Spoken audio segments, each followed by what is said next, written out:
बड़ी प्यारी घटना आती है।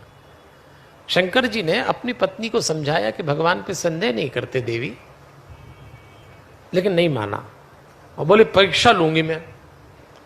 तो शंकर जी ने इशारा किया था कि देखना आप परीक्षा लेने में मर्यादा मत छोड़ देना, और चली गई। जब वो गई तो शिव जी ने एक बहुत बढ़िया सूत्र दिया कि हमारे घर परिवार में कभी कोई किसी को बात समझाए और घर का कोई सदस्य नहीं समझे तो शिव जी कहते हैं टेंशन नहीं लेना। 4 लोगों को इस दुनिया में कोई नहीं समझा सकता, कोशिश भी मत करना। एक तो पड़ोसी को, इनको कभी कोई नहीं समझा सकता, किसी का भी पड़ोसी। दूसरा रिश्तेदारों को, इनको भी समझाने का काम मत करना, इनको भी नहीं आती समझ में।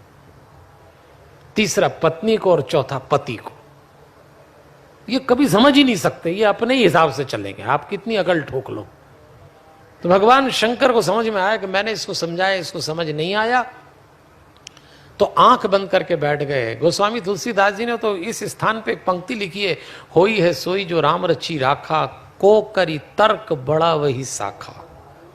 समझाया, नहीं समझ में आया तो उलझने को करी तर्क बड़ा वही, तर्क की शाखा बढ़ाने से रिश्ते खराब हो जाते हैं। क्या बढ़िया बात, क्यों तर्क दे रहे हैं भाई? आपने एक बार समझाया, लेकिन हम लोग उलझ जाते हैं, सारे घर में झगड़ा ही। ये समझाया, उसने जवाब दिया, फिर आपने जवाब दिया, फिर उसने तर्क दिया, फिर आपने तर्क दिया, आपने उसका तर्क काटा, उसने आपका तर्क, लंबा चला कार्यक्रम। अंताक्षरियों के खेल रिश्तों को शोभा नहीं देते। भगवान शंकर ने कहा आंख बंद करके बैठो और कहो हो ये सोई जो राम। अब जो भगवान को करना करेंगे।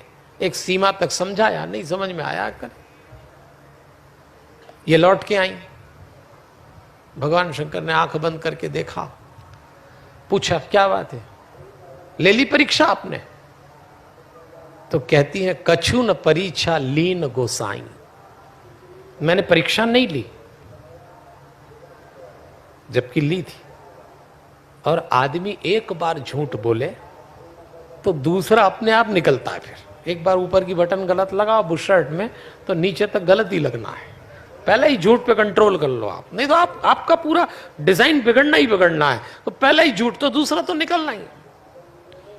कहती है कछु न परीक्षा लीन गोसाई, अभी चुप हो जाना था ना, फिर चुपचाप अगला झूठ, कीन प्रणाम तुम्हारी नाई, मैंने तो परीक्षा नहीं ली लेकिन आप ही की तरफ प्रणाम किया, एकदम उल्टा। और जैसे ही उन्होंने कहा मैंने आप ही की तरफ प्रणाम किया, कीन प्रणाम तुम्हारी नाई, आप ही की तरफ मैं प्रणाम किया। और ये सुनते ही शंकर जी का माथा ठनका। वो तो अपनी घरवाली को बहुत अच्छे से जानते थे। उन्होंने सोचा ये कोई प्रणाम करने वाली तो नहीं है। वो तो देख रहे थे सालों से ये कोई प्रणाम करेगी। इस संसार में घरवाला घरवाली को और घरवाली घरवाले को जितना अच्छे से जानते हैं दुनिया में कोई नहीं जानता। और इन दोनों में पूरी जिंदगी झगड़े इसी बात के होते हैं कि तुम तो हमें जान ही नहीं पाए। कमाल हो यार, जबकि यही दोनों एक दूसरे को सबसे अच्छे से समझ रहे हैं। एक बात याद रखना, आप कितने ही बड़े आदमी हो, कितने ही बड़े तोपचंद हो, आपके घर में आपकी औकात जानी जाती है। ज्यादा घर में ऊंची नीची नहीं दिखाना, सामान्य रहो, सब तो जानते हैं आपको।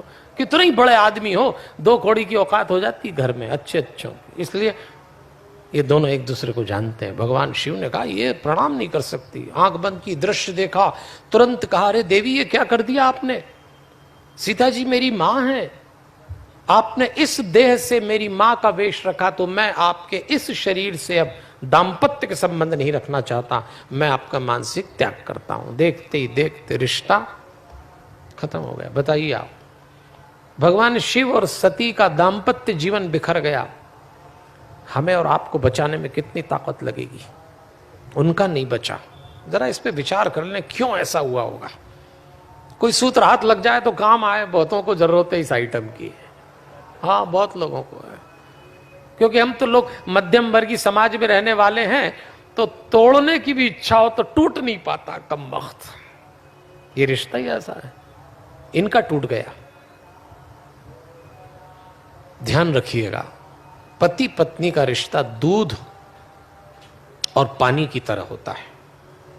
दूध में आप पानी मिला लीजिए, न रंग पता लगता है न स्वाद, दूध और पानी का अलग अलग पहचानना बड़ा मुश्किल है, लेकिन दूध और पानी को अलग करना हो तो एक खटाई की बूंद डाल दीजिए, एकदम अलग हो जाएंगे।